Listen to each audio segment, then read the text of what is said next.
অনেক সময় নেক আমল এবং ভালো আমলের কারণে আল্লাহ পাক রব্বুল আলামিন আপনার হায়াতের মধ্যে বরকত দান করে, আপনার রিজিকের মধ্যে বরকত দান করে, আপনার দিলের ভিতরে প্রশান্তি পয়দা করে।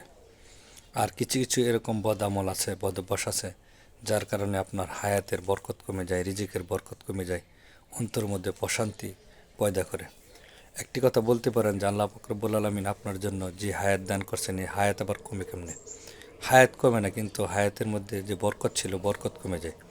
অর্থাৎ আপনার হায়াতের মধ্যে বরকত হলো আপনি অল্প সময়ের মধ্যে অনেক কাজ আঞ্জাম দিতে পারবেন। আর বরকত কমে গেলে অনেক সময়ের মধ্যে ভিতরেও অনেক অল্প কাজ করতে পারবেন না।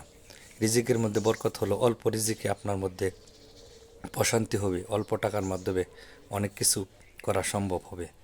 এটা হলো বরকত।